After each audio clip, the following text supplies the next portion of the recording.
Assalamualaikum warahmatullahi wabarakatuh. Saya Iman Prihandono, dosen di Fakultas Hukum Universitas Airlangga. Kalau di sebelumnya saya menyampaikan 5 tips untuk mahasiswa baru Fakultas Hukum, di video klip kali ini saya akan menyampaikan 4 kesalahpahaman umum, anggapan umum terhadap belajar di Fakultas Hukum. Kita cek satu-satu ya. Yang pertama, Fakultas Hukum hanya mengajarkan pasal-pasal. Ini tidak sepenuhnya benar, meskipun ada benarnya sedikit. Di Fakultas Hukum, memang mahasiswa akan diajarkan banyak peraturan perundang-undangan dan secara otomatis harus melihat merujuk pada pasal-pasal tertentu di mana pasal itu akan dibahas dalam kelas. Tapi sebenarnya lebih luas dari itu. Di Fakultas Hukum, mahasiswa akan mendapatkan asas-asas, prinsip-prinsip, teori-teori yang berkembang dalam ilmu hukum. Yang selanjutnya, prinsip-prinsip dan asas-asas itu akan diterapkan ke dalam sebuah norma. Bisa jadi norma larangan, norma perintah seperti yang ditemukan secara umum disebut sebagai pasal-pasal itu tadi. Selain itu, di Fakultas Hukum juga akan diajarkan bagaimana hukum itu dibuat, bagaimana hukum itu dilaksanakan atau ditegakkan, bagaimana mencari keadilan, dan bagaimana hukum itu direvisi atau diperbaharui. Yang kedua, Fakultas Hukum tidak mengajarkan hitung-hitungan. Ini juga ada betulnya sedikit, tapi di Fakultas Hukum meskipun kita tidak menghitung seperti di Fakultas Teknik, yaitu ada aljabar, algoritma, dan lain-lain, di Fakultas Hukum juga ada perhitungan angka-angka yang perlu diperhatikan. Misalnya di hukum pajak itu ada aturan mengenai berapa besaran perpajakan untuk kegiatan tertentu. Begitu juga yang terjadi di hukum korporasi misalnya. Ada besaran jumlah saham, saham ditempatkan, saham disetor. Itu semua berkaitan dengan angka-angka yang kalau salah akibatnya bisa menjadi besar terhadap pemegang saham maupun bisnis itu sendiri. Selanjutnya ada hukum waris.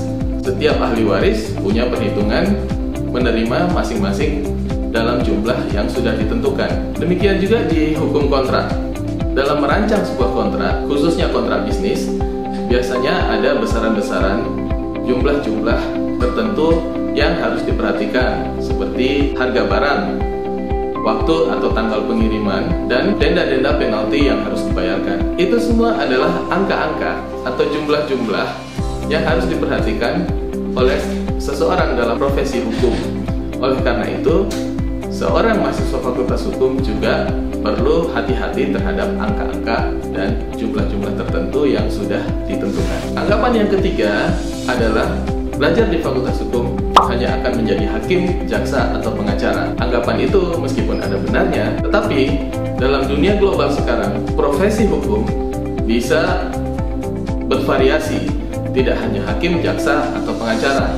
Yang paling umum selain 3 itu tadi adalah legal officer yang bekerja sebagai penasihat hukum atau disebut dengan in-house counsel pada perusahaan-perusahaan. Selain itu, pada institusi pemerintahan selalu punya biro-biro hukum, mulai dari pemerintahan daerah maupun di tingkat kementerian. Selain itu, organisasi-organisasi internasional juga memerlukan ahli-ahli hukum.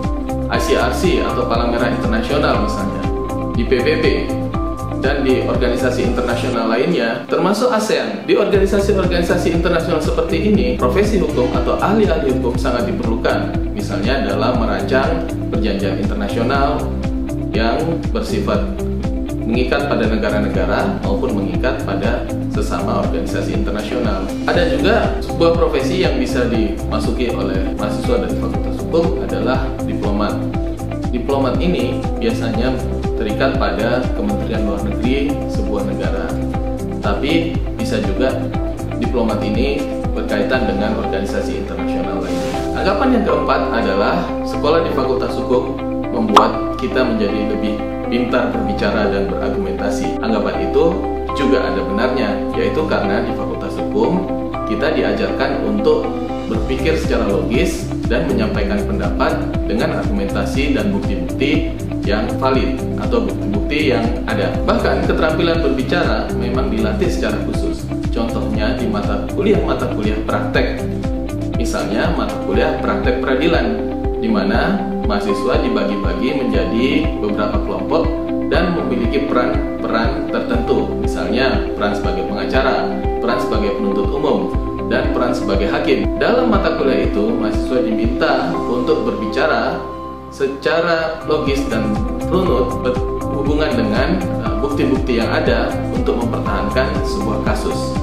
Dari situ, mahasiswa dilatih untuk berbicara dengan baik. Namun, sebenarnya di Fakultas Hukum juga diajarkan untuk mendengarkan dengan baik. Kemampuan mendengarkan ini sangat diperlukan oleh mereka-mereka yang berada dalam profesi hukum.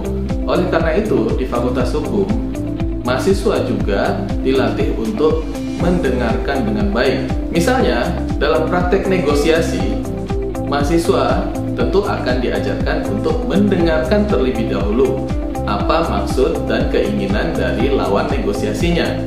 Begitu juga dengan mata kuliah praktek peradilan, di mana mahasiswa diminta untuk mendengarkan apa yang disampaikan oleh terdakwa dan kuasa hukumnya. Demikian juga di kasus perdata, mahasiswa diminta untuk mendengarkan apa yang disampaikan oleh pihak lawan. Sehingga selain diajarkan untuk pandai berbicara di Fakultas Hukum, Anda juga akan mendapatkan ilmu bagaimana mendengarkan dengan baik. Dengan demikian, seorang dengan profesi hukum tidak hanya pandai berbicara, tetapi juga mereka akan pandai mendengarkan. Baik, itu tadi 4 anggapan-anggapan umum terhadap belajar di Fakultas Hukum yang kira-kira tidak begitu tepat. Menurut Anda sendiri bagaimana?